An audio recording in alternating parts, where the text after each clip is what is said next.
Hola, bienvenidos al canal. Mi nombre es Alejandro Santana y el día de hoy vamos a resolver el ejercicio 5.31 del libro de Tippens, Física, Conceptos y Aplicaciones. Dice, una barra de material uniforme tiene una longitud de 6 metros y pesa 30 newtons. De su extremo izquierdo pende una pesa de 50 newtons y se aplica una fuerza de 20 newtons en su extremo derecho. Pregunta, ¿a qué distancia del extremo izquierdo se deberá aplicar una sola fuerza? Bueno, aquí dice descendente, realmente es ascendente, es una fuerza que va hacia arriba. Entonces pregunta, ¿a qué distancia del extremo izquierdo se deberá aplicar una sola fuerza ascendente para establecer el equilibrio? Bueno, entonces vamos a empezar planteando lo que nos dicen. Dice que tenemos aquí una viga, o una barra, perdón, de material uniforme, que tiene una longitud de 6 metros. Entonces esta distancia es de 6 metros y nos dice que tiene un peso también de 30 newtons. El peso, como es un material uniforme, lo podemos ubicar a la mitad, en el punto medio de la barra, por lo que dice aquí de que es material uniforme. Y vamos a ponerle aquí que son 30 newtons. Luego dice que en el extremo izquierdo se cuelga o pende una pesa de 50 newtons. Entonces de este lado tenemos la pesa o la fuerza de 50 newtons y nos dice también que se aplica una fuerza de 20 newtons en su extremo derecho. Bueno, esta parte está un poco confusa porque simplemente dice que se aplica una fuerza. No dice si esa fuerza se está aplicando hacia arriba o si se está aplicando hacia abajo. Cuando son pesos es obvio que la dirección apunta hacia abajo por la definición de peso y gravedad. Entonces, en este caso lo vamos a suponer hacia abajo, y en caso de que el resultado no nos dé el mismo que viene en el libro, porque hay que aprovechar que este es un ejercicio impar y los ejercicios impares vienen su respuesta al final del propio ejercicio. Entonces, si nos da un valor distinto o algo que sea ridículo o ilógico, lo vamos a hacer este cambio y volvemos a hacer el procedimiento a ver si ya nos da la respuesta que viene en el libro. Muy bien, y entonces nos están preguntando que si a qué distancia del extremo izquierdo, es decir, desde aquí, se debe aplicar una fuerza, y ya hemos dicho que no es descendente, sino que es ascendente. Entonces vamos a dibujar aquí una fuerza que desconocemos su valor y tampoco sabemos a qué distancia de este extremo izquierdo se debe colocar, porque pues es lo que nos están preguntando aquí, ¿no? ¿A qué distancia de ese extremo izquierdo? Entonces vamos a empezar por plantear la sumatoria de momentos igual a 0. Ya hemos dicho que la sumatoria de momentos se puede plantear en cualquier punto del objeto, pero por lo regular hay que hacerlo en lugares estratégicos, donde puede ser que a veces se utilice en un punto donde haya variables que no conocemos. Por ejemplo, estas fuerzas que tenemos aquí marcadas con números, pues son valores que sí conocemos. Aquí la única que desconocemos es esta fuerza, pero por ejemplo no nos convendría sacar momentos aquí porque lo que queremos es saber esta fuerza. Entonces lo que queremos es que aparezca esta variable en nuestras ecuaciones. Por eso no convendría hacerlo aquí.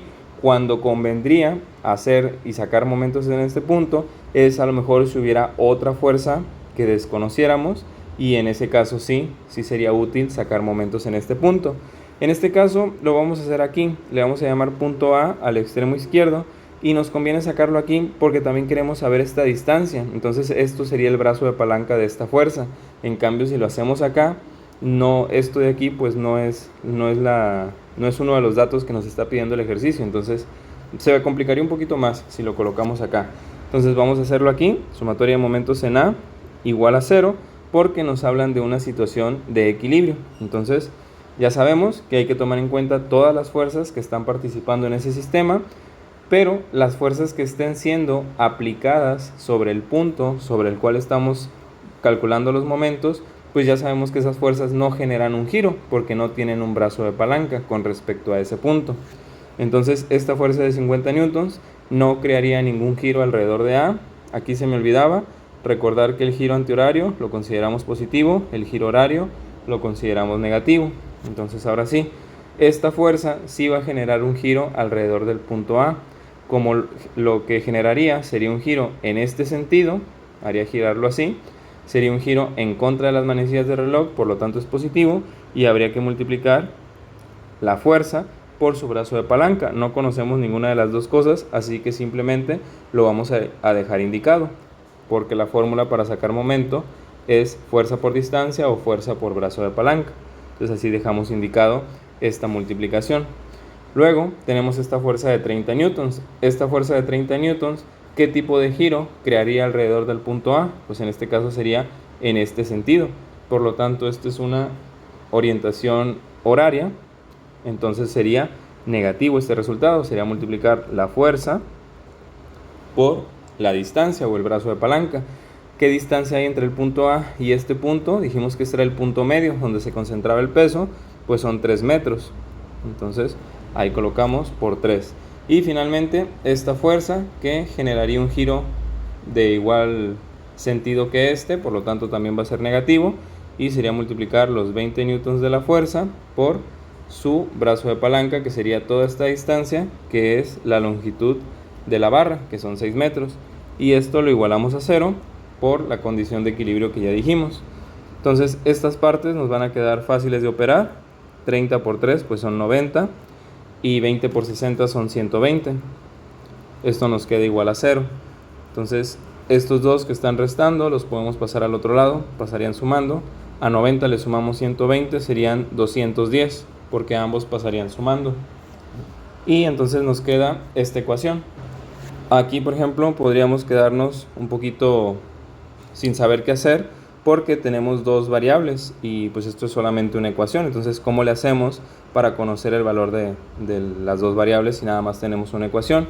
Bueno, pues hay que recordar que también en estos ejercicios muchas veces podemos combinar tanto el tema de momentos con el tema de fuerzas. Entonces, en una situación de equilibrio, tanto la sumatoria de momentos como la sumatoria de fuerzas nos debe dar 0. Entonces aquí lo que vamos a utilizar es la condición de que la sumatoria de fuerzas en Y, porque aquí todas están actuando en el eje Y porque son verticales, que también lo vamos a igualar a 0. Entonces vemos que tenemos tres fuerzas que están dirigidas hacia abajo. Abajo lo vamos a considerar negativo, entonces nos quedaría menos 50, menos 30, menos 20, y solamente una fuerza que está dirigida hacia arriba, esa la vamos a poner positiva, y nos tiene que dar igual a 0. Pues estos tres términos que están restando los pasamos al otro lado, pasarían sumando, y esta suma me da 100. Entonces quiere decir que para que este sistema quede en equilibrio, tanto en sumatoria de fuerzas como en sumatoria de momentos, la fuerza que apliquemos aquí tiene que ser de 100, porque si es una fuerza más grande, pues esto saldría disparado hacia arriba. Si esto fuera más pequeño, estos pesos serían lo suficientemente grandes para ganarle esta fuerza y empezaría a caer esto. Entonces, por eso esta fuerza tiene que igualar a las otras tres fuerzas que tenemos hacia abajo. Y si ya sabemos entonces que la fuerza debe valer 100, entonces lo podemos sustituir acá. Entonces eso va a hacer que nos quede 100 por X igual a 210, y entonces X será este 100 que está multiplicando, lo pasamos al otro lado, pasa con la operación contraria, es decir, dividiendo 210 entre 100, pues esto es 2.1. Como aquí estábamos trabajando con metros, pues la unidad que nos queda acá también son metros. Y entonces tenemos que la respuesta es 2.1 metros, que es justamente lo que viene en el libro, 2.10 dice, pero pues aquí simplemente es porque el autor maneja diferentes cifras significativas, es lo mismo, 2.1 o 2.10 metros, es exactamente lo mismo. Ahora, ¿qué hubiera pasado si aquí hubiéramos supuesto esto al revés? Y entonces, ¿qué nos hubiera quedado? Bueno, si esto lo hubiéramos colocado al revés, en esta parte nos hubiera quedado con signo positivo, porque el tipo de giro que crearía sería en este sentido, y esto es un giro antihorario. Por lo tanto, aquí nos hubiera dado más 120, y al tener menos 90 más 120, esto hubiera sido más 30, que al pasarlo hacia la derecha pasaría como menos 30, y ya el simple hecho de tener aquí un número negativo como es menos 30 no tendría sentido, porque esta distancia tiene que ser positiva y esta fuerza en consecuencia tendría que ser negativa para que acá nos diera negativo, y el negativo de la fuerza nos estaría diciendo entonces que la fuerza no va en esa dirección sino que va hacia abajo, pero el mismo libro, que aquí está mal, repito, es ascendente, el mismo libro ya nos dice que era ascendente. Entonces, bueno, ya hubiéramos llegado a muchas contradicciones al haber hecho esta suposición, y ahí nos hubiéramos dado cuenta de que ese resultado, o más bien de que esta suposición no podía ser la correcta. Entonces, supusimos bien en que esto iba hacia abajo y, bueno, nos dio el resultado que venía en el libro. Entonces, esta fuerza debe ser de 100 newtons y debe colocarse a 2.1 metros del extremo izquierdo. Bien, con esto tendríamos el ejercicio 5.31. Espero que te haya sido útil, que hayas entendido y te haya gustado. Si es así, te invito a que dejes tu like, que te suscribas y nos vemos en un próximo video. Saludos.